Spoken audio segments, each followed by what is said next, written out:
see this? See, it's giving me partly Christmas tree, partly poison apple. Hey y'all, welcome back to my channel. My name is Nailyah Serenity. Come sit with me today. Last video we made was the Taurus Moon video, and we're gonna keep going in order. So what comes after Taurus? After the earth was built, what happened? There had to be some kind of functionality. There had to be something there. There had to be some duality, which is why Gemini came about. But we're not talking about Gemini Sun today. We're talking about Gemini Moon. And I'm realizing that a lot of people don't really know how to find their moon sign. I'm going to put a link down below for a birth chart calculator online that I like to use to calculate people's birth charts. And you'll have all of your planets and houses and things like that, as long as you know your birthplace, birth time, and birth date. Yeah.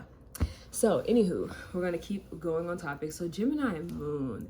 Now, moving on from the Taurus Moon, which is exalted there, that's a very nice placement for the moon to be. We talked about that. If you haven't seen my Taurus Moon sign video and you want to know about Taurus Moons, I'll link that down below as well. If you are Gemini Sun and you want to know about you, more about you and your shadow self, I have Gemini Vs Sagittarius as well in my sun sign series. I'll link that down below as well. But when we're talking about Gemini Moon, this is a very difficult placement because number one, we are an air sign. Gemini is the air sign, the first air sign of the zodiac.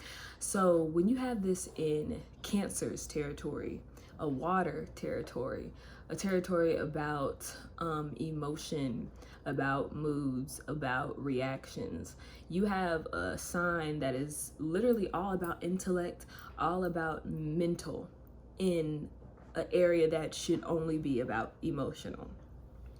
So this is a trying moon sign to have, because if you are a sun in Gemini, you already have to keep your mental intact, because you can go off the deep end, because your ego is persuading you to believe that you can handle all of these different things and you could live life on the edge without repercussions.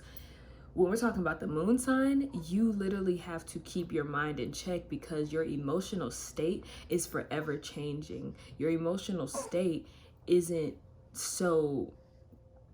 your emotional state is based off of intellect, and those two don't mix. Intellect and emotion do not mix together. And with the Gemini Moon, it's like you're constantly trying to find that mixture. It's like you're constantly whisking water and oil and expecting for it to work out some type of way. And when you whisk water and oil, you get a whole bunch of scattered pieces of oil, a whole bunch of scattered pieces of water, until eventually when you leave it alone, they separate. Gemini is the sign of duality. So when you have that in your moon, it's like these people literally ponder and walk the line of good and evil, like every second of their life. Like they could literally be feeling one thing and then simultaneously feeling another thing. They could feel really bad for doing something, but then in the same breath they're like, but I low-key feel good about it because a part of me wanted to do it. This is a moon sign that needs a lot of grounding, because they can drive themselves off the rails. Like, it's just them. Like, it doesn't have to be anything around them. It's just them. These people need a lot of stimulation when it comes to people. But the thing is, these are the same type of people who can make endless conclusions within themselves. Like I said, it's an overthinking thing, but it's a moon sign, so it's all emotional thinking. They can overthink themselves into a rut to where they literally block people from their lives, because they're so in and out, and don't know which way to go. Don't know what type of person they want to be. Do I want to be a good person? Do I want to be a bad person? Do I want to do this this time? Or maybe I'll be a good person this time, and the next time I'll do something bad. Or maybe I'll just be a bad person right now because I don't feel like being a good person right now, but I do want to be a good. You see how that is? That's literally Moon and Gemini. That's all they do. Their brain, their emotions just circle around each other all the time. Like I said, that oil and water analogy is perfect. Because you have the oil, who's, I guess let's label oil as good, and then the water, no, let's label oil as bad, and then the water is the good side, right? And when they're at ease, it's just two little separate sides, and they can come up with like, okay, let me come up with a moral compass, because that's what the Geminis need, is a strict moral well, not strict isn't fun, but they might need it. Yeah, they need a strict moral compass. First of all, they need to understand their values, because when they don't have that in place, when they don't have that foundation, what happens is every time they have to make a decision, every time they think about something, every time something hurts their feelings, it's like a whole tornado mixes up with this oil and water, and their thoughts are, they're scatterbrained, they're all over the place, they don't know what to do, they don't know what's high and what's low, they do not, it's like they overthink themselves to the point where they're trying to know, but it literally just creates chaos. The more they think and the more they feel, the more chaos happens. So they have to have a strict moral compass, because they will be all over the place. They will. Great thing about a Moon in Gemini is they're naturally smart. That just comes along with being with any Gemini placement. Because your emotions are intellectualized, it's like they literally love learning. They need to constantly learn something. That's why I said they constantly need to be stimulated. They need to learn something, and it's fun for them because it happens so easily. So with the Moon in Gemini, it's like you can look at their life and be like, oh, well, they have either, like, I don't know, a great job, or they're super duper smart, or they're really good at doing certain things, or a whole ass of things. But when it comes to the personal side of things, when it comes to the emotional stability, when it comes to literally not driving themselves off the wall, it's like they get a D or an F in that subject almost all the time. And this isn't saying that if you have a Moon in Gemini, like, oh, you're doomed. I'm literally saying this way because they have Moon in Geminis. You guys have to know this. Like, there's no, you guys have to find some type of stable ground, because when you think that you're not driving yourself off the wall, or when you think that you know what to do in these personal situations, you don't, if you do not have a stable foundation. These guys need to always have a therapist, or somebody like that specializes in things like personal development on standby. Since you guys use your brain so often and so easily in other subjects and other worldly subjects, it's like you can try to do that for yourself, and then you come up with a conclusion that is so just far from what you need to do. And then the thing is, it's like really inconsistent as well, because Moon and Geminis are known for being very inconsistent. And it's just a Gemini thing. You get bored easily. You want to learn new things. It's fine. But you could come up with this conclusion one day, and then the next day or a week later, it's something totally different. So all I'm saying, I can't stress this enough about how Moon and Gemini just need stability more than anything. They need a foundation. Write something down and look at it and be like, okay, have I done this? Is this going along with these values? Okay, no, then I shouldn't do that. It's like you're going to have to control that a little bit. And it's hard because Gemini doesn't like to be constricted or confined in any way. So with your Moon in Gemini, you can feel like, no, like I can come up with some grandiose plan or some grandiose invention or conclusion like I do with every other subject for my emotional state to make this work out for me the way it needs to. And no, that's not how it works. You guys need to be more organized with yourself. A lot of time in these videos, I'm going to speak more on the negative side of these planets, because the good things are the things that you can easily Google, the things that you can easily look up. Most of the times people need to know what they need to work on, versus me giving you praise for the great things that your signs are capable of. Honestly, Moon and Gemini placements would do best with some kind of earth in their chart. Probably not Virgo, but Virgo would work.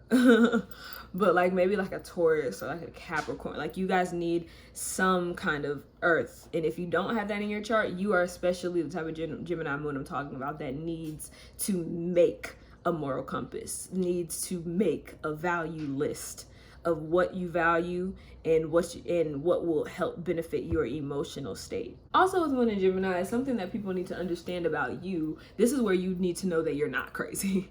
Something people need to understand about you is that you are changeable. Subconsciously, at the core of who you are this changeable Gemini who likes to experience different things and likes to learn about different things and be different people on different days. Literally, that's just how your emotions work. You can literally, like the Sun Geminis can have that aspect, but it's more on an ego level. Like, oh, I want to have fun. I want to do this. I want to do this. Moon and Geminis is literally, you have to experience that. You have to experience different levels of who you are, because there's so many little different dimensions and facets inside of your being. And if those things aren't stimulated, that's when you can fall into the whole scattered emotion thing I was talking about as well. So your friends, lovers, people around you need to understand that you are going to be different, that every time you meet me, you're not going to get the same person. No, I am not going to be okay on this day. No, I am not going to be not okay all the time. I'm going to be extremely happy this day, and then tomorrow I may be absolutely depressed. And that's just how it works for me, because this is just how I feel. I have like 16 different personalities within me that need 16 different needs. So deal with that. You know, it's just a part of you, and that's something that you have to accept about you if you haven't already. But yeah, so Moon and Geminis, make sure that I'm going to keep saying it, make sure you write a value list or a moral compass list or whatever that looks like for you, because you don't want to teeter too much on each side. That's what you guys need, is balance.